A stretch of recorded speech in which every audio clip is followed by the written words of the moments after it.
Yang pertama adalah pengertian dari kebijakan. Nah, istilah kebijakan atau kebijaksanaan memiliki banyak makna.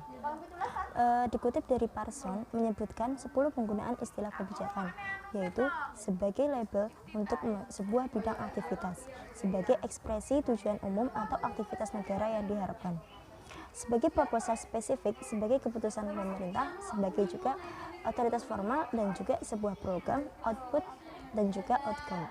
Nah, makna modern dari gagasan kebijakan dalam bahasa Inggris adalah seperangkat aksi atau rencana yang mengandung tujuan politik. Kebijakan meliputi perilaku seperti halnya maksud. Bisa berupa tindakan dan bukan tindakan. Kebijakan menunjuk pada serangkaian tindakan yang bertujuan memiliki outcomes di masa depan.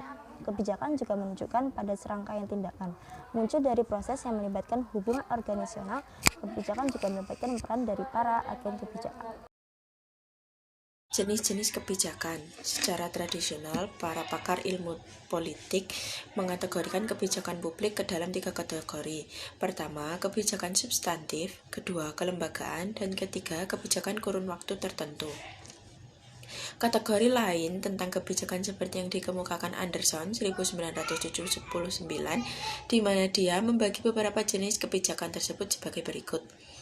Substantive policies, procedural policies, distributive policies, redistributive policies, regulatory policies, self-regulatory policies, material policies, symbolist policies, collective good policies, blood good policies, liberal good policies, conservative policies. Pengertian pendidikan. Pendidikan adalah suatu upaya untuk mempengaruhi dan memberikan bantuan yang tertuju pada anak didiknya agar mampu melaksanakan tugas hidupnya tanpa memerlukan bantuan orang lain. Pada hakikatnya, pendidikan sudah melekat sejak dalam kandungan melalui siklus kehidupan manusia. Oleh karena itu, pendidikan merupakan bagian dari upaya pembangunan manusia. Upaya-upaya tersebut tertuju dan diarahkan untuk mensejahterakan kehidupan masyarakat itu sendiri. Dalam konteks tata negara, pendidikan adalah hak setiap warga negara yang wajib untuk didapatkan. Untuk itu, pemerintah berkewajiban memberikan pelayanan pendidikan yang efisien, efektif, dan bermutu. Bismillahirrahmanirrahim. Materi selanjutnya itu kebijakan pendidikan nasional pada masa Orde Baru. Di sini saya akan sedikit menjelaskan tentang politik pendidikan Islam pada masa Orde Baru dimulai tahun 1966. Pada awalnya umat Islam berharap kepada pemerintah Orde Baru agar memperhatikan nasib pendidikan Islam. Namun harapan ini belum terwujud sebagai akibat dari kebijakan politik pemerintahan Orde Baru yang terkadang kurang sejalan dengan keinginan umat Islam. Ada beberapa karakteristik pemerintahan Orde Baru yang kurang kondusif bagi pengembangan pada umat Islam. Yaitu yang pertama, pemerintahan Orde Baru adalah pemerintahan yang dominan. Yang kedua, pemerintahan Orde Baru adalah pemerintahan yang didukung oleh kekuatan militer. Yang ketiga, pemerintahan Orde Baru melengkapi dirinya dengan aparat kemampuan represif. Keempat, pemerintahan Orde Baru mendapatkan dukungan dan kapitalisme internasionalisme. Kelima, jika pada suatu saat pemerintahan Orde Baru mengalami instabilitas. Selanjutnya, kebijakan pendidikan pemerintahan Orde Baru semakin jelas terlihat ketika dikeluarkannya Undang-Undang Nomor 2 Tahun 1989 tentang sistem pendidikan nasional. Seluruh sistem pendidikan yang ada di Indonesia harus mengacu kepada undang-undang tersebut, bagaimanapun bentuk dan kondisinya.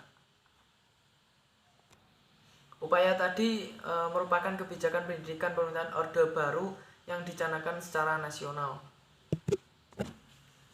sistem sentralistik juga menjadi kebijakan pendidikan utama dalam pemerintahan Orde Baru. Selain itu juga, anggaran belanja pemerintah yang dialokasikan dalam sektor pendidikan sangatlah minim bila dibandingkan dengan negara-negara berkembang lainnya. Apalagi jika hal itu dibandingkan dengan negara maju, sangat jauh sekali. Dari sedikit penjelasan tadi, kesimpulannya adalah bahwa politik pendidikan pemerintahan Orde Baru tidak jauh berbeda dengan kebijakan politiknya. Bila kebijakan di bidang politik itu sangat melemahkan posisi umat Islam, maka politik pendidikan yang ditempuh juga sama. Dengan demikian, terlihat bahwa kebijakan politik suatu negara akan sangat mempengaruhi politik pendidikannya. Mungkin seperti itu. Terima kasih.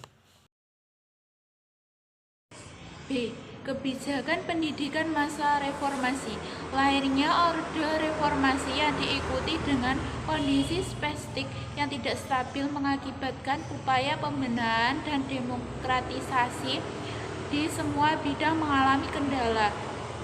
Masa reformasi dimulai tahun 1998 hingga kini. Berbagai kebijakan pemerintah telah ditetapkan, antara lain yaitu 1. Undang-Undang Nomor 22 Tahun 1999 Pemerintah Otonomi Daerah.